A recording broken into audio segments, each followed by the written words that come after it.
बिस्मिल्लाहिर्रहमानिर्रहीम। अस्सलाम वालेकुम class 9। I hope all of you are fine और अपनी सीरीज पर बहुत ज़्यादा फोकस कर रहे होंगे। अच्छा तो बच्चों, प्रीवियस लेक्चर में हमने चैप्टर नंबर 4 को स्टार्ट किया था और हाफ चैप्टर जो है वो हमने पढ़ लिया है पिछले लेक्चर में, और आगे जो हमारा हाफ चैप्टर रह गया वो इंशाल्लाह हम इस लेक्चर में अपना कंप्लीट कर लेंगे। तो आज जिस टॉपिक से हमने स्टार्ट करना है ना वो है एवोगैड्रोस नंबर। ये टॉपिक अक्सर बच्चों को ना बहुत मुश्किल लगता है, तो मैं स्टार्ट में ही ना आपको इसका कॉन्सेप्ट समझा देती हूँ बड़े इंटरेस्टिंग तरीके से, ताकि आपको ये मुश्किल ना लगे। सही है। अच्छा, एवोगैड्रोस नंबर को हम लिखते हैं किस तरह से, रिप्रेजेंट कैसे करते हैं, एन ए से। सही है। एन का मतलब नंबर और छोटा सा जो ए लिखा है ना इसका मतलब है एवोगैड्रोस नंबर। अच्छा, अब यहाँ से ना हम इसको समझते हैं। देखो, अगर फॉर एग्जाम्पल मैं आप लोगों से कहूँ कि ये 1 दर्जन अंडे हैं। सही है। 1 दर्जन अंडे हैं, 1 डजन एग्स हैं, या फिर 1 दर्जन बनानाज हैं, एग्स हैं, बनानाज हैं, कोई भी चीज। अगर मैं आपसे कहूँ कि 1 डजन है या 1 दर्जन है, तो आपके माइंड में फौरन से आ जाएगा कि इसका मतलब ये 12 अंडे हैं या ये 12 बनानाज हैं। समझ आ रही है आपको बात की? क्यों आ जाएगा आपके माइंड में कि ये 12 है? क्योंकि ये एक फिक्स्ड नंबर है। 1 डजन का मतलब 12 ही क्यों है? क्योंकि ये एक फिक्स्ड काउंटिंग नंबर है ना, कि 1 दर्जन जो भी चीज है उसके अंदर वो चीज कितनी होंगी, 12 होंगी। 1 दर्जन अंडे हैं तो उसमें 12 अंडे होंगे, 1 दर्जन बनानास हैं तो उसमें 12 बनानास होंगे। तो केमिस्ट्री में भी इसी तरह से एक स्पेशल काउंटिंग नंबर होता है, और उस नंबर का नाम क्या है? उस नंबर का नाम है एवोगैड्रोस नंबर। सही है। एवोगैड्रो क्यों कहते हैं? क्योंकि जिस साइंटिस्ट ने इसको डिस्कवर किया था ना, वो साइंटिस्ट का नाम था एवोगैड्रो। अब देखो ना, केमिस्ट्री में हमारे पास क्या चीजें होती है? एटम्स होते हैं, मॉलिक्यूल्स होते हैं, आयंस होते हैं, यही चीजें होती है ना, इन्हीं को हमने मेजर करना है। एग्स या बनाना को तो नहीं ना मेजर करना हमने। अब देखो, अगर मैं बोलूं कि 1 मोल हमारे पास जो है वो कोई भी एटम है या कोई भी मॉलिक्यूल है, समझ आ रही है आपको बात की? जैसे मैंने अभी ऊपर बोला ना 1 डजन एग्स हैं, इस तरह अगर मैं बोलूं कि 1 मोल है एटम्स का, तो आपको उसी वक्त समझ आ जाना चाहिए कि इसके अंदर 6.022 मल्टीप्लाई बाय 10 की पावर 23 पार्टिकल्स हैं। समझ आ गई आपको बात की? जैसे 1 दर्जन अंडे आपको समझ आ गया था ना उसी वक्त के इसके अंदर 12 अंडे हैं, इसी तरह अगर केमिस्ट्री में बोला जाए कि ये 1 मोल एटम्स हैं, तो आपको समझ आ जाना चाहिए कि ये 6.022 मल्टीप्लाई बाय 10 की पावर 23 इसके अंदर पार्टिकल्स होंगे। तो ये जो नंबर है ना, ये जो एक फिक्स्ड नंबर है, ये वाला नंबर, इस नंबर को हम कहते हैं एवोगैड्रोस नंबर। समझ आई आपको बात की? और 1 मोल एटम्स या 1 मोल मॉलिक्यूल्स या फिर फॉर्मूला यूनिट्स हैं आयंस के, उनके अंदर ये फिक्स होता है कि उसके अंदर इतने ही पार्टिकल्स होंगे। जैसे 1 डजन के अंदर 12 एग्स फिक्स हैं या 12 बनानाज है, जितनी जिस भी चीज का 1 डजन है वो 12 एक फिक्स काउंटिंग नंबर है ना, इसी तरह 1 मोल के लिए एक फिक्स काउंटिंग नंबर ये है। और इस नंबर को हम क्या कहते हैं? इस नंबर को हम कहते हैं एवोगैड्रोस नंबर। समझ आ गई आपको बात की?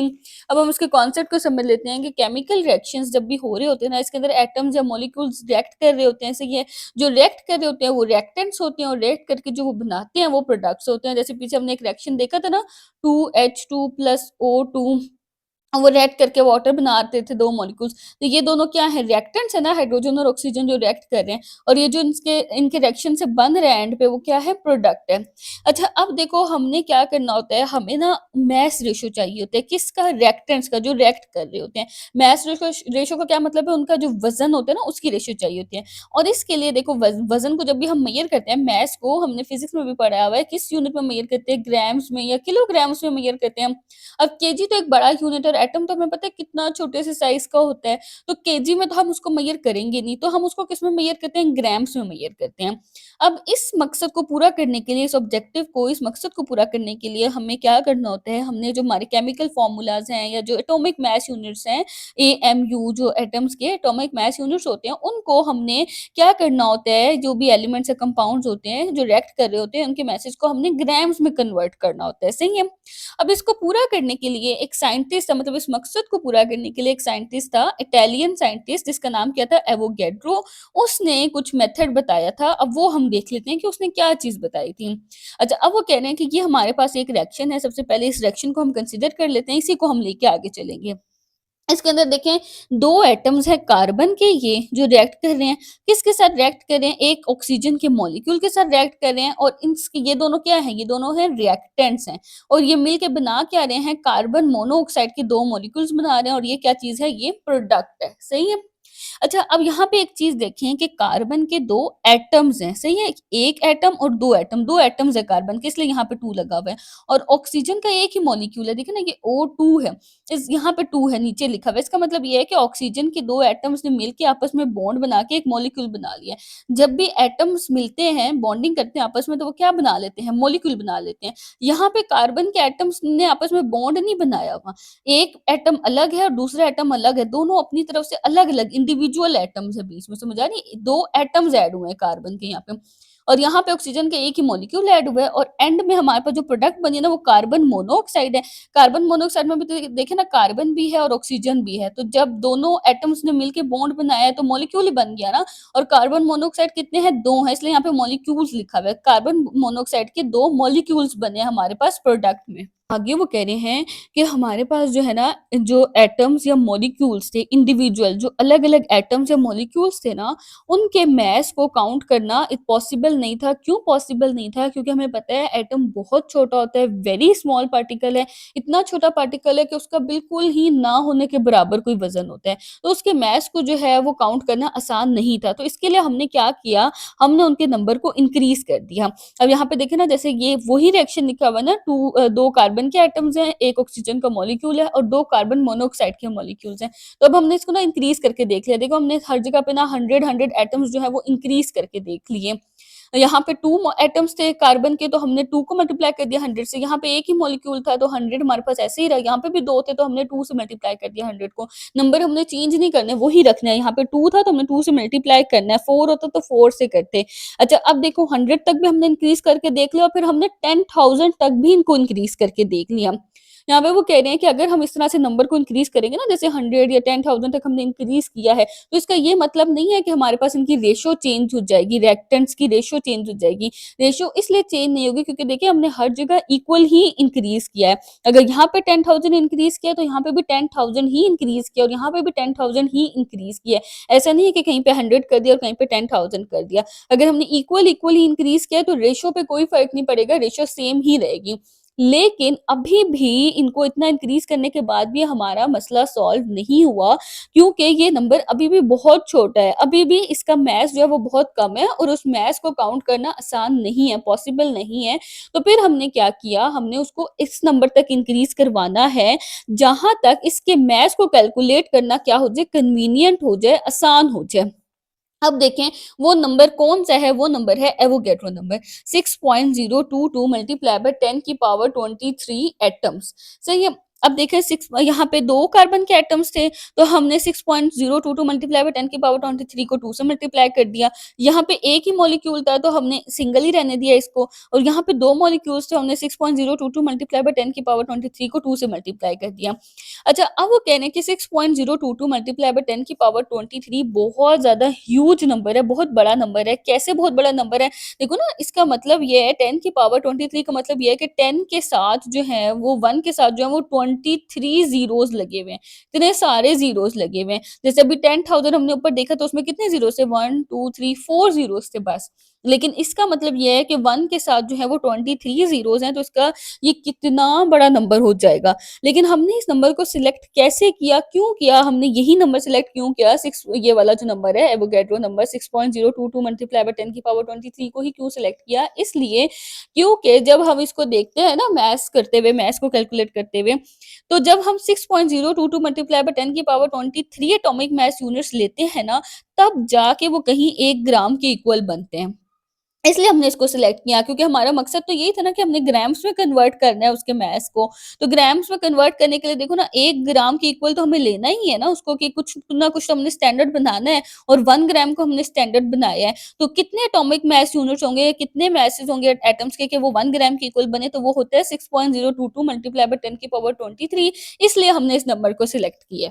तो अब जो इक्वेशन हम पढ़ते आ रहे थे वो कार्बन वाली 2C+ O2 एक ऑक्सीजन का मॉलिक्यूल था और उससे हमारे पास 2 कार्बन मोनोऑक्साइड के मॉलिक्यूल्स बन रहे थे। अब वो इक्वेशन हमारे पास किस तरह से हो जाएगी देखो 2C का मतलब क्या है कि 2 हमारे पास कार्बन के एटम्स हैं, तो हम 2 को किससे मल्टीप्लाई कर देंगे 6.022 मल्टीप्लाई बाय 10 की पावर 23 और कार्बन का मास कितना होता है ये हमने पिछले लेक्चर में भी डिस्कस किया था। कार्बन का मास होता है 12 सही है 12 होता है, ऑक्सीजन का 16 होता है, ऑक्सीजन के एटम का, ये तो मॉलिक्यूल है ना, मॉलिक्यूल का भी हम लिखते हैं सही है। तो हमने पिछले लेक्चर में डिस्कस किया तो मैंने आपको बताया था कि एक स्टिकी नोट पेस्ट कर लें अपने चैप्टर के स्टार्ट में या चैप्टर के एंड पे और उसके ऊपर लिखते जाया करें जिसका भी मैथ्स आएगा ना जिस एटम का वो आपने उसके ऊपर लिखते जाना है। ये इस चैप्टर में काफ़ी हेल्पफुल होगा आपके लिए क्योंकि बाद में ये सारे भूल जाएँगे। तो जो-जो यूज़ हो रहे हैं वो आप लिख लें। कितने होंगे? कोई 10-12 ही होंगे, इससे ज़्यादा तो नहीं यूज़ हो रहे होंगे ना। तो आपके पेपर में कोई भी न्यूमेरिकल या क्वेश्चन आ जाता है तो आपके लिए सॉल्व करना आसान हो जाएगा। अच्छा देखिए अब कार्बन का मास होता है 12 सही है? ये हमें खुद से पता होना चाहिए तो हमने यहाँ पे लिख लिया। अब यहाँ पे ना एक चीज़ आपने गौर करनी है, हमने अभी ऊपर पढ़ा है कि 6.022 मल्टीप्लाई बाय 10 की पावर 23 जो है वो किसके इक्वल है? 1 ग्राम के इक्वल है। तो यहाँ पे जो 6.022 मल्टीप्लाई बाय 10 की पावर 23 लिखा हुआ है इसको हम कह सकते हैं ना कि ये क्या है? ये 1 ग्राम है। समझ आ गई? ये 1 ग्राम है। और जब 12 और 2 मल्टीप्लाई होंगे तो क्या बन जाएगा 24 24 बन गया ना इसका मतलब ये हमारे पास क्या बन गया 24 ग्राम्स। तो 2 कार्बन एटम्स का मास कितना आ गया 24 ग्राम आ गया।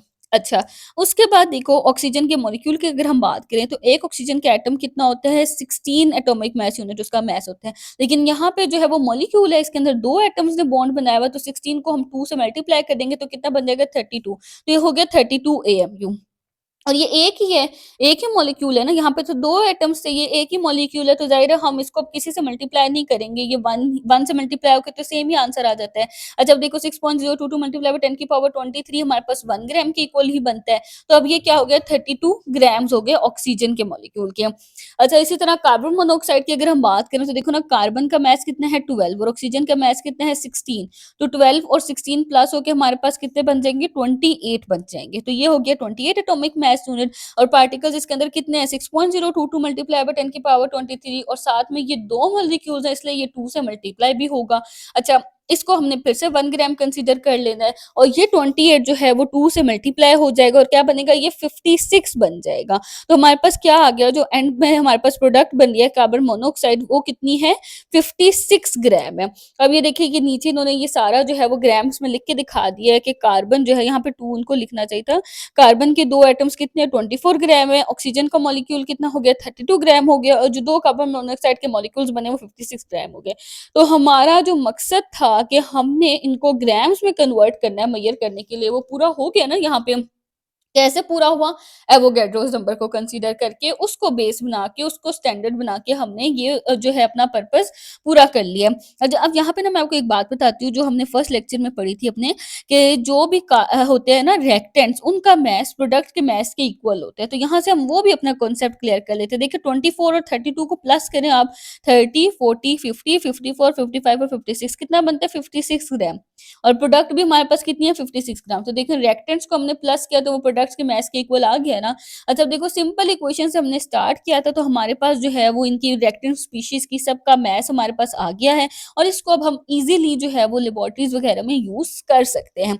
अब इस जो ऊपर इक्वेशन है ना नीचे उन्होंने उसी इक्वेशन को थोड़ा-सा ना एक्सप्लेन कर दिया है। सेम वही वर्डिंग है कि हमारे पास कार्बन कितने ग्राम है 24 ग्राम है और इसका मतलब क्या है कि 2 कार्बन के एटम्स हैं किससे मल्टीप्लाई हो रहे हैं 6.022 मल्टीप्लाई बाय 10 की पावर 23 से जो कि हमारे पास एवोगैड्रो नंबर है। 32 ग्राम ऑफ ऑक्सीजन का मतलब क्या है कि इसके अंदर 6.022 मल्टीप्लाई बाय 10 की पावर 23 मॉलिक्यूल्स हैं ऑक्सीजन के और 56 ग्राम ऑफ कार्बन मोनोऑक्साइड का मतलब क्या है कि इसके अंदर कितने मॉलिक्यूल्स बनते हैं 2 मल्टीप्लाई बाय 6.022 क्योंकि इसके अंदर ये 2 कार्बन मोनोऑक्साइड है ना तो इस वजह से 2 से ये मल्टीप्लाई हो जाएगा हमारे पास। तो ये एंड पे ना जो ये है ना एंड की लाइन्स ये असल में एवोगैड्रो नंबर की ना एग्जैक्ट डेफिनिशन ये है। अगर आपके पास पेपर में डेफिनिशन आती है ना तो आपने फिर ये वाली डेफिनिशन लिखनी है। तो ये जो नंबर है ना 6.022 मल्टीप्लाई बाय 10 की पावर 23 इस नंबर को हम एवोगैड्रो कहते हैं। क्यों कहते हैं? क्योंकि जिस इटालियन साइंटिस्ट ने इसको डिस्कवर किया था उसका नाम था एमिडो एवोगैड्रो। एवोगैड्रो जो है वो हमारे पास एक ऐसा नंबर ऑफ यूनिट्स होते हैं जो कि 1 मोल ऑफ सब्सटेंस में प्रेजेंट होता है। किसी भी सब्सटेंस का, एटम का, मॉलिक्यूल का, कंपाउंड का हम 1 मोल लेंगे ना तो इसका मतलब ये है कि उसके अंदर 6.022 मल्टीप्लाई बाय 10 की पावर 23 पार्टिकल्स प्रेजेंट हैं और इसको हम रिप्रेजेंट किससे करते हैं Na से। अच्छा अब नेक्स्ट हमारे पास टॉपिक है मोल एंड मोलर मास का। ये वो चीज़ है ना जिसमें बच्चे अक्सर कन्फ्यूज़ हो जाते हैं। उनको ना मोल और मोलर मैथ्स का फ़र्क नहीं समझ आता कि मोल क्या होता है और मोलर मैथ्स क्या होता है। तो आज मैं आपकी इस कन्फ्यूज़न को हमेशा-हमेशा के लिए ख़त्म करने वाली हूँ। अच्छा देखिए, हमने कोई भी चीज़ अगर मेज़र करनी है ना, हम उसको काउंट करके भी मेज़र कर सकते हैं, हम उसको वेट करके भी मेज़र कर सकते हैं कि या तो हम उसका वेट मशीन के ऊपर वेट कर लें और हम उसको मेज़र कर लें, या फिर हम उसको गिन लें और काउंट कर लें। कैसे? देखो, अगर मैं बोलूँ कि मुझे 1 डज़न बनानाज़ लेने हैं, सही है? मैं क्या वेट मशीन के ऊपर वेट करूँगी? अगर मैं किसी किसी फ्रूट वाले से बनानाज़ लेने जाऊँ, तो क्या वो मैं बोलूँ मुझे 1 दर्जन बनाना दे दे, तो वो वेट मशीन के ऊपर वेट तो नहीं ना करेगा, वो तो गिन के मुझे 12 केले दे देगा। तो ये हो गया काउंट करने का मेथड से, ये काउंट करके उसने मेज़र करके मुझे दे दिए। अच्छा, अगर मैं जाऊँ किसी दुकान पे और मैं बोलूँ मुझे 1 केजी शुगर चाहिए, क्या वो मुझे शुगर काउंट करके देंगे? नहीं, वो तो वेट मशीन के ऊपर 1 किलो शुगर का वेट करेंगे और मुझे दे देंगे शुगर। समझ आ रही है आपको बात की? तो 2 तरीके हो गए कि या तो चीज़ को काउंट करके लिया जाए, या तो चीज़ को वेट किया जाए। सही है? अब देखो, जब हम किसी चीज़ को काउंट करके मेज़र करते हैं ना, केमिस्ट्री में वो क्या होता है, वो होता है मोल।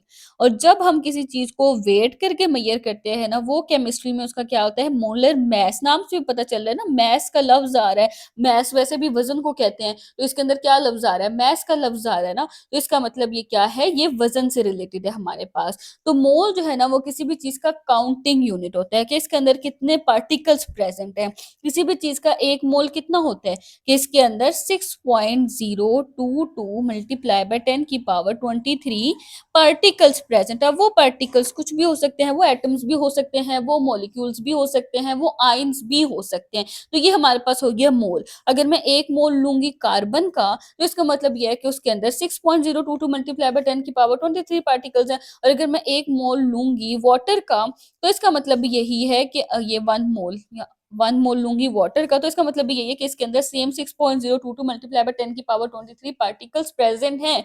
तो कोई भी सब्सटेंस चेंज हो जाए, जो भी सब्सटेंस आ जाए, कार्बन आ जाए, वाटर आ जाए, हाइड्रोजन आ जाए, ऑक्सीजन आ जाए, कोई भी सब्सटेंस का 1 मोल अगर हमने ले लिया है, तो इसका मतलब है कि उसके अंदर 6.022 मल्टीप्लाई बाय 10 की पावर 23 पार्टिकल्स हैं। जैसे बनानाज़ आ जाएँ, एग्स आ जाएँ, जिस भी चीज़ का 1 डज़न हम लेंगे, तो इसका मतलब उसके अंदर 12 चीज़ें प्रेज़ेंट है। समझ आ रही है आपको बात की? तो 1 मोल जो है वो काउंटिंग से हमें पता चलता है, काउंटिंग यूनिट है। लेकिन अब मोलर मास जो है वो क्या होता है, ये काउंटिंग यूनिट नहीं होता है, इसके अंदर हम वेट करते हैं किसी भी सब्सटेंस का, सही है, ग्राम्स में। जैसे फॉर एग्जांपल, एक अगर हम कार्बन है ना हमारे पास, फॉर एग्जांपल अगर हम बात करें कार्बन के एटॉमिक मास की, तो वो क्या होगा, वो होगा 12 ग्राम। सही है, 12 ग्राम पर मोल भी कह सकते हैं, 12 ग्राम भी कह सकते हैं। पीरियोडिक टेबल में ना एटॉमिक मास भी हर एलिमेंट का उसके साथ लिखा होता है। आप पीरियोडिक टेबल देखेंगे ना, उसके अंदर एटॉमिक मास लिखा होता है और वही उसका मोलर मास भी होता है हर सब्सटेंस का। सही है ना? ऑक्सीजन का मोलर मास कितना है? 16 ग्राम है, 16 ग्राम पर मोल है। समझ आ रही है आपको मेरी बात की? तो ये जो ग्राम्स में हम मेज़र करके बात करते हैं ना, वो हमारे पास उस सब्सटेंस का क्या हो जाता है? मोलर मास हो जाता है। ये हम काउंटिंग यूनिट नहीं होता। मोल्स जो है वो काउंटिंग यूनिट है और मोलर मास क्या है? उसका वेट है। अच्छा, अब जैसे हमने 1 डज़न एग्स लिए हैं, तो वो 12 अंडे हैं। अगर हम उसको वेट करेंगे तो एप्रोक्सिमेटली चलें समझ लें उसका 600 ग्राम्स वेट आ गया। तो वो क्या हो गया? 600 ग्राम्स मोलर मास हो गया। और जो 12 जो उसका काउंटिंग यूनिट था ना, वो क्या हो गया? वो मोल हो गया। लेकिन केमिस्ट्री में तो हम एटम्स, मॉलिक्यूल्स और आयन्स वगैरह की बात करते हैं ना, तो यहाँ से आपको इसका कॉन्सेप्ट जो है वो समझ आ गया होगा। तो एवोगैड्रो नंबर जो है ना, उसकी केमिस्ट्री में बहुत ज़्यादा इम्पोर्टेंस है। ये मोल की डेफिनिशन लिखी हुई है कि किसी भी सब्सटेंस की क्वांटिटी, जब तादाद को हम मेज़र करते हैं और जब उसके अंदर एक एवोगैड्रोस नंबर के पार्टिकल्स प्रेज़ेंट है ना, यानी 6.022 मल्टीप्लाई बाय 10 की पावर 23 पार्टिकल्स हैं किसी सब्सटेंस के अंदर, तो वो सब्सटेंस का क्या हो जाता है? 1 मोल हो जाता है। समझ आ रही है आपको मेरी बात की? ऐसे 1 दर्जन है, तो उसके अंदर 12 है ना, इसी तरह 1 मोल है, तो उसके अंदर इतने पार्टिकल्स हैं। अगर इससे डबल हो जाएँगे, तो इसका मतलब 2 मोल्स हैं। और अगर इसका मतलब फॉर एग्ज़ाम्पल अगर यहाँ से जैसे समझ लें ना 18 हो जाएँ अगर 12 से, 6 और प्लस है, तो इसका मतलब डेढ़ दर्जन हो गए ना। जिस तरह ऐड होता जाएगा ना, उसके हिसाब से मोल्स बढ़ते भी जाएँगे, कम भी होते जाएँगे, लेकिन ये एक फिक्स्ड क्वांटिटी है 1 मोल की। तो मोल इसी तरह से नंबर होता है, जैसे हमारे पास डज़न्स होते हैं या ग्रॉस होते हैं, जिसको हम मेज़र कर रहे होते हैं अपनी नॉर्मल रूटीन में। कि अगर 1 दर्जन ऑरेंजेस हैं, तो इसका मतलब ये है कि 12 ऑरेंजेस होंगे। तो इसी तरह किसी भी चीज़ का अगर 1 मोल होगा किसी भी सब्सटेंस का, तो इसका मतलब उसके अंदर इतने पार्टिकल्स हैं, और वो पार्टिकल्स उसके एटम्स भी हो सकते हैं, मॉलिक्यूल्स भी हो सकते हैं, आयन्स भी हो सकते हैं, क्योंकि केमिस्ट्री में ये सब यूज़ हो रहे होते हैं रिएक्शंस के अंदर।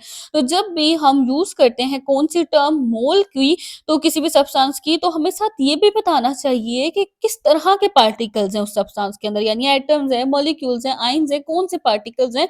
तो हमें ये भी बताना चाहिए कैसे। उसकी उन्होंने ना कुछ एग्ज़ाम्पल्स आगे दिए हैं, जिससे आपको ये ईज़िली समझ आ जाएगा कि अगर फॉर एग्ज़ाम्पल कार्बन एटम्स का 1 मोल है ना, तो इसका मतलब उसके अंदर 6.022 मल्टीप्लाई बाय 10 की पावर 23 क्या प्रेज़ेंट है? एटम्स प्रेज़ेंट है। तो देखो पार्टिकल्स की टाइप बता दी उन्होंने, और कार्बन का वेट हमारे पास कितना होता है? 12 ग्राम। ये उसका मोलर मास हो गया, ये उसके 1 मोल के अंदर ये सब्सटेंस प्रेज़ेंट है, और ये उसका क्या है? मोलर मास है, जो उसका वेट होता है। अच्छा, ऑक्सीजन के जो मॉलिक्यूल्स हैं उसका 1 मोल है, तो उसके अंदर इतने क्या होंगे? मॉलिक्यूल्स प्रेज़ेंट होंगे। तो देखो यहाँ पे भी पार्टिकल्स की टाइप उन्होंने बता दी कि कौन-सी टाइप के पार्टिकल्स हैं। और ऑक्सीजन जो एक एटम होते हैं ना, उसके अंदर 16 ग्राम उसका मास होता है ना, लेकिन यहाँ पे उसका मॉलिक्यूल है। तो देखो 2 ऑक्सीजन के एटम्स बाइंड हुए हुए हैं एक-दूसरे के साथ, तो 16 को हमने 2 से मल्टीप्लाई करना है, तो कितना मास होगा ऑक्सीजन के मॉलिक्यूल का? 32 ग्राम मास होगा। अच्छा, अब सोडियम क्लोराइड की अगर हम 1 मोल की बात करेंगे, तो इसके अंदर हमारे पास 6.022 मल्टीप्लाई बाय 10 की पावर 23 क्या होंगे? फ़ॉर्मूला यूनिट्स होंगे। ये बात मैंने आपको केमिकल फ़ॉर्मूला वाला टॉपिक समझाते हुए भी बताई थी कि जब भी कोई आयनिक सब्सटेंस होगा ना, तो जब उसके फ़ॉर्मूला की हम बात करेंगे, तो उसको हम केमिकल फ़ॉर्मूला या मॉलिक्यूलर फ़ॉर्मूला नहीं कहेंगे, बल्कि उसके अंदर क्या होते हैं? फ़ॉर्मूला यूनिट्स होते हैं। तो सोडियम क्लोराइड एक आयनिक सब्सटेंस है ना, सोडियम पॉज़िटिव होता है, केटायन होता है, क्लोरीन के ऊपर नेगेटिव चार्ज होता है, ये दोनों आयन्स होते हैं, आयन्स के मिलने से ये जो है ये सब्सटेंस बनते हैं।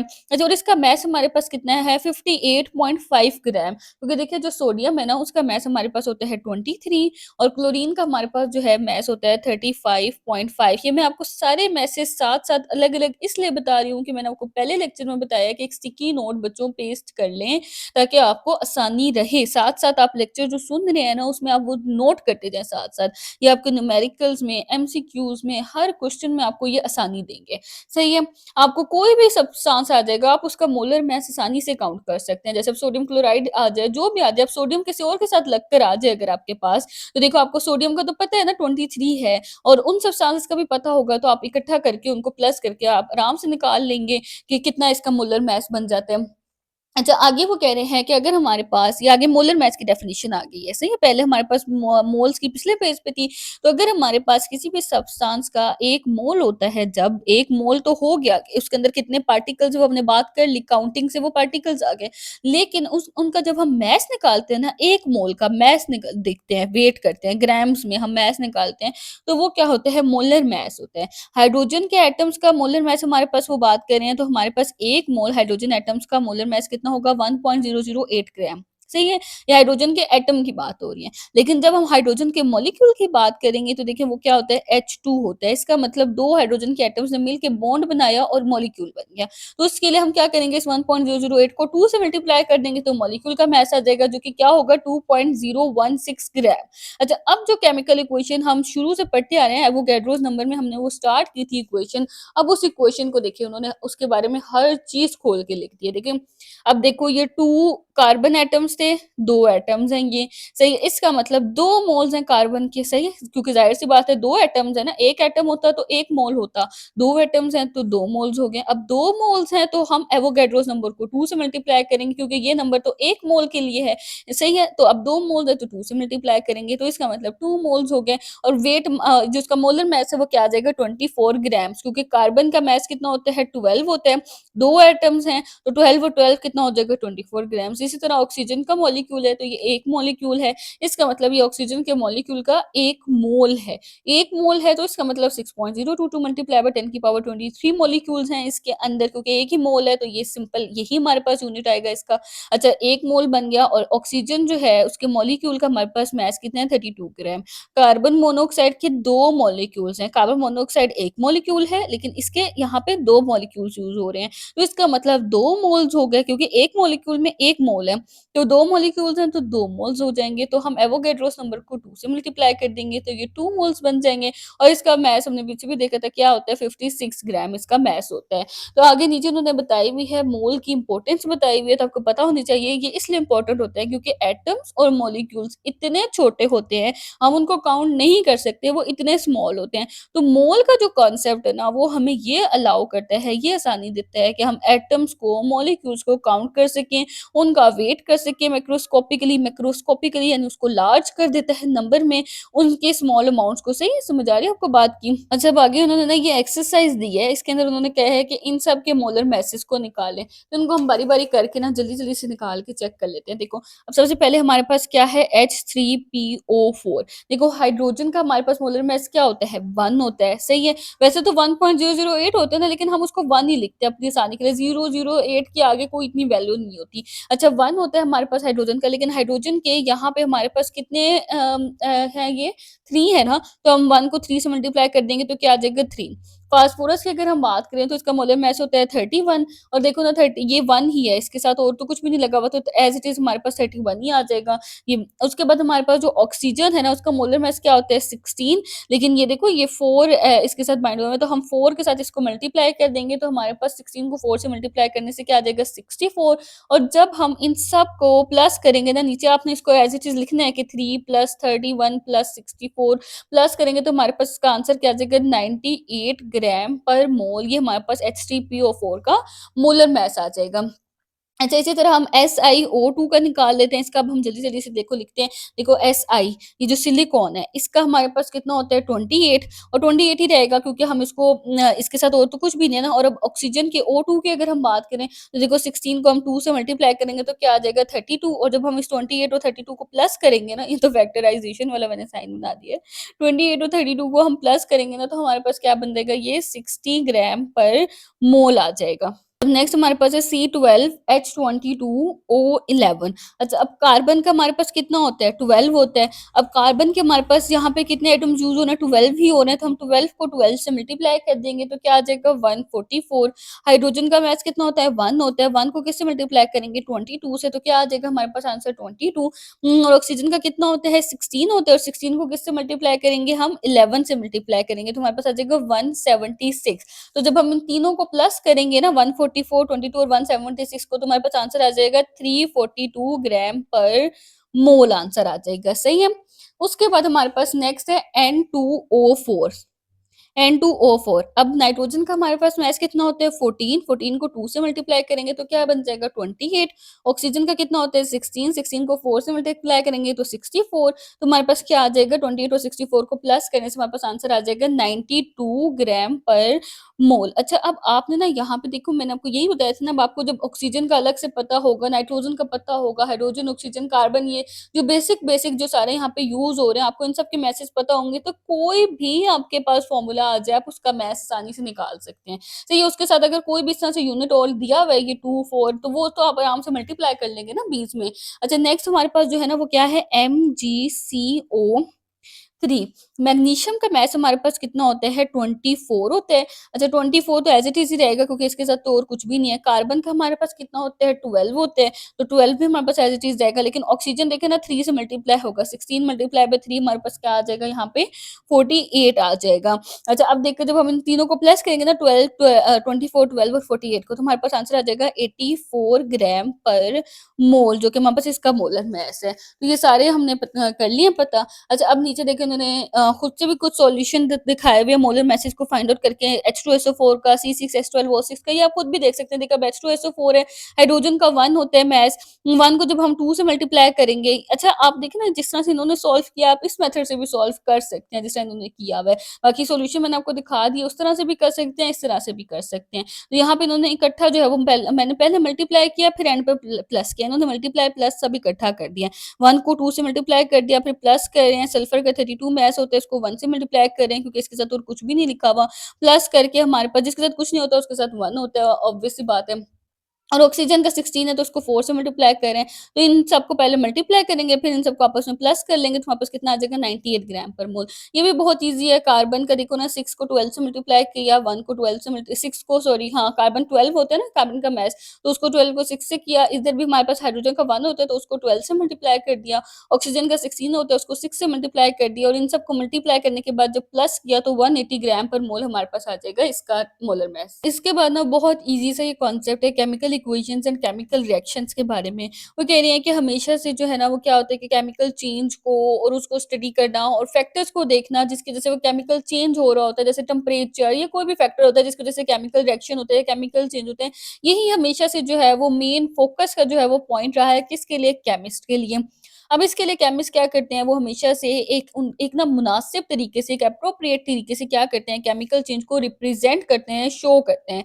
केमिस्ट क्या करते हैं, एक बहुत सूटेबल तरीके से, एक मुनासिब तरीके से जो है, एक अच्छे तरीके से, एक वेल तरीके से जो है वो क्या करते हैं, वो केमिकल चेंज को रिप्रेज़ेंट करते हैं। किस तरह से? सिंबल्स की फ़ॉर्म में, एलिमेंट्स की फ़ॉर्म में, केमिकल फ़ॉर्मूलाज़ की फ़ॉर्म में, कंपाउंड्स के सिंबल्स लिखते हैं, फ़ॉर्मूलाज़ लिखते हैं। जैसे जब हमारे पास एक फ़ॉर्मूला हमने पीछे एक रिएक्शन को पढ़ा था ना 2H2 प्लस O2 और 2H2O हमारे पास जो है वो बन रहा था। तो ये केमिकल रिएक्शन है पूरा, सही है। अच्छा ये इक्वेशन हम इसको कहते हैं, सही है, ये एक रिएक्शन हो रहा है और ये उसकी हमने केमिकल इक्वेशन लिखी है। देखो अब हाइड्रोजन का भी सिंबल लिखा है हमने, ऑक्सीजन का भी सिंबल लिखा है, वाटर का भी हमने जो है वो फ़ॉर्मूला लिखा है, केमिकल फ़ॉर्मूला। इस तरह से हम एलिमेंट्स के जो है ना वो क्या लिखते हैं, सिंबल्स लिखते हैं और कंपाउंड्स के हम क्या लिखते हैं, केमिकल फ़ॉर्मूलाज़ लिखते हैं। तो जब भी हम केमिकल चेंज को इस तरह से एक इक्वेशन की फ़ॉर्म में रिप्रेज़ेंट करते हैं तो उसको हम क्या कहते हैं, केमिकल इक्वेशन कहते हैं। आगे उसकी उन्होंने जो है वो डेफिनिशन भी दी हुई है।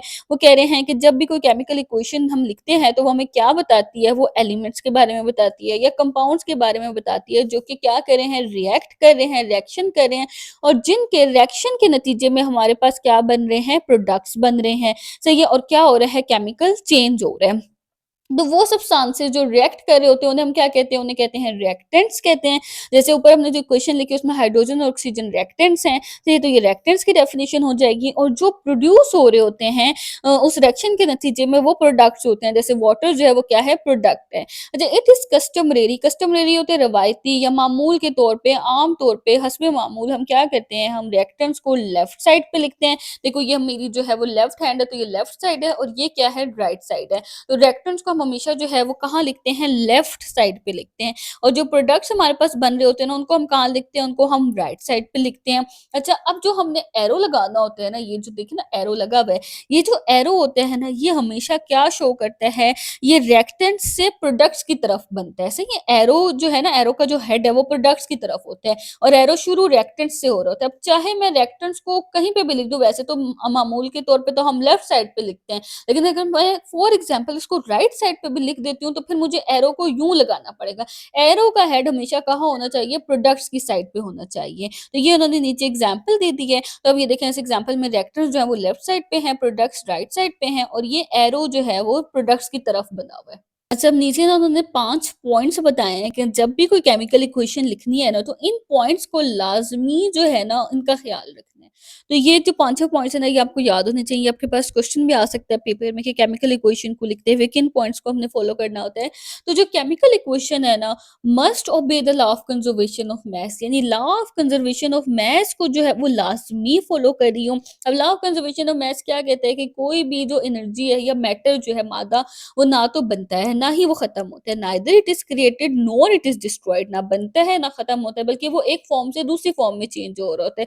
तो इसका मतलब भी ये है कि केमिकल इक्वेशन के अंदर कोई भी एटम जो है वो डिस्ट्रॉय नहीं होना चाहिए या कोई भी एटम जो है केमिकल चेंज के दौरान बनना नहीं चाहिए। इसका मतलब ये है कि देखिए ना फॉर एग्ज़ाम्पल रिएक्टेंट्स जो है वो रिएक्ट कर रहे हैं और प्रोडक्ट्स बन रहे हैं। तो जो रिएक्टेंट्स रिएक्ट कर रहे हैं उन्हीं से वही प्रोडक्ट्स बन रहा होना चाहिए। ये ना हो कि कोई रिएक्टेंट जो है वो अचानक कहीं पे बीच में से गायब हो गया, पता ही नहीं है कि वो कहाँ चला गया, प्रोडक्ट में हमने उसको केमिकल इक्वेशन में लिखा ही नहीं है, तो वो रिएक्टेंट कहाँ चला गया या कोई नया प्रोडक्ट अचानक से आ गया प्रोडक्ट्स में जो कि रिएक्टेंट्स में था ही नहीं, तो ऐसा नहीं होना चाहिए। रिएक्टेंट्स और प्रोडक्ट्स जो हैं वो बैलेंस होने चाहिए। अच्छा जो टोटल नंबर है ये टाइप है एटम्स की वो हमेशा सेम ही रहनी चाहिए केमिकल इक्वेशन के दौरान और जो total number of kind of atoms है दोनों साइड ऑफ इक्वेशन पे वो भी इक्वल रहने चाहिए और इक्वेशन बैलेंस होने चाहिए। जैसे पीछे हमने इक्वेशन देखी थी ना, रिएक्टेंट्स को हमने प्लस किया वो भी 56 ग्राम बन रहे थे, प्रोडक्ट्स भी हमारे पास 56 ग्राम था, मास भी बैलेंस था, इक्वेशंस भी हमारे पास क्या होनी चाहिए? बैलेंस इक्वेशन होनी चाहिए।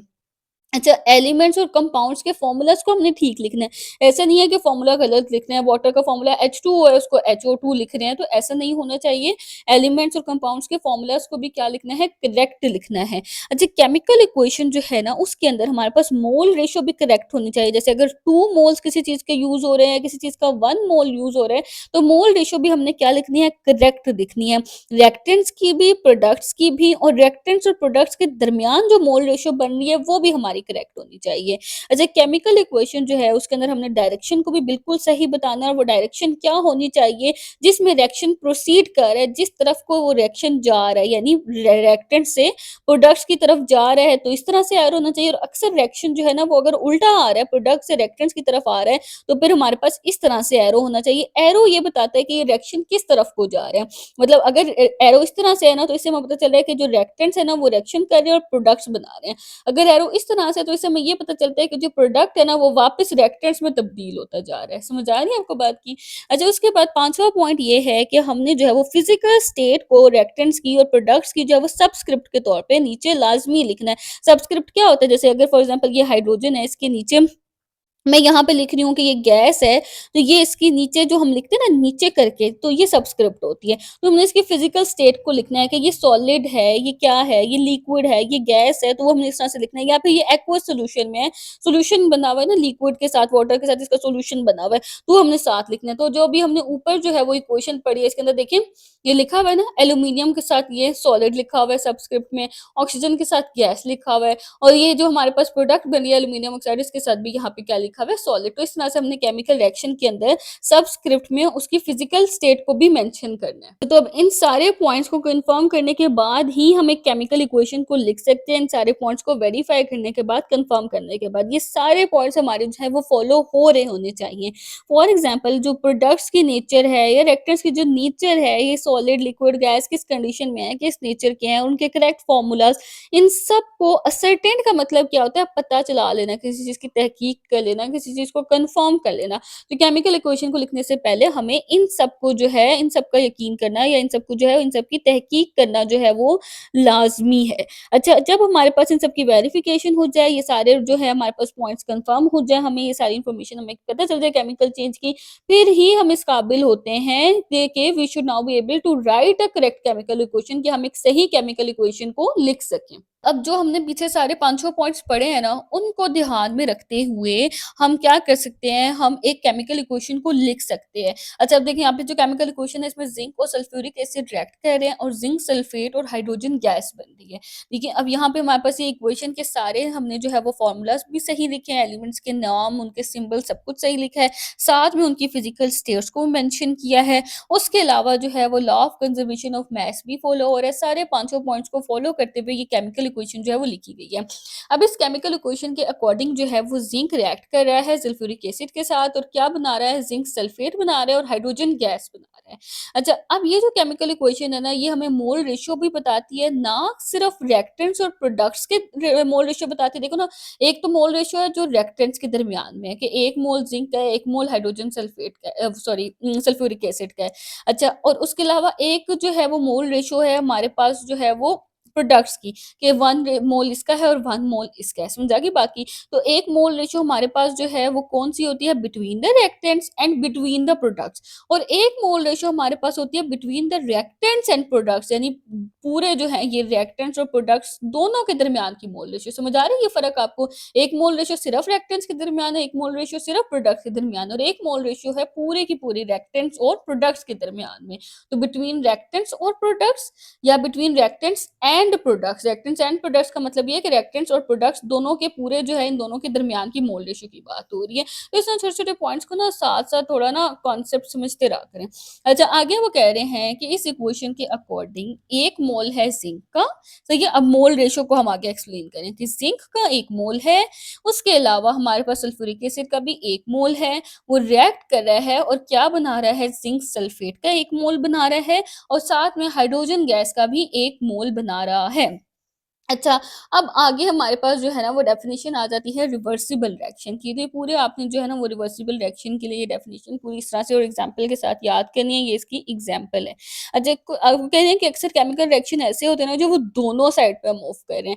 यानी कि सिर्फ़ ये नहीं है कि रिएक्टेंट्स से प्रोडक्ट्स बन रहे हैं या फिर प्रोडक्ट्स जो है वो वापस रिएक्ट करके रिएक्टेंट्स बनाना शुरू हो गए हैं, ऐसा नहीं है। मतलब दोनों तरफ जा रही है, रिएक्टेंट से प्रोडक्ट्स भी बन रहे हैं, प्रोडक्ट्स से रिएक्टेंट्स भी बन रहे हैं, दोनों साइड पे मूव कर रही होती है। तो ये जो है ना इन अदर वर्ड्स हम ये कह सकते हैं कि रिएक्टर्स जो है वो प्रोडक्ट्स बना रहे होते हैं और प्रोडक्ट्स जो है वो रिटर्न में वापस रिएक्टेंट्स बना रहे होते हैं बैक, यानी वापसी जो है वो रिएक्टेंट्स दोबारा बनाना शुरू कर देते हैं वो। तो ऐसे रिएक्शंस को हम जो है वो रिवर्सिबल रिएक्शंस कहते हैं और ऐसे रिएक्शंस भी होते हैं और इनको हम इस तरह से डबल एरो से इंडिकेट करते हैं। ये देखो इस तरह से एरो होते हैं हमारे पास, यानी रिएक्टेंट से प्रोडक्ट्स भी बन रहे हैं और प्रोडक्ट्स से रिएक्टेंट्स भी बन रहे हैं। तो इस तरह के एरो से हम इसको जो है वो इंडिकेट करते हैं।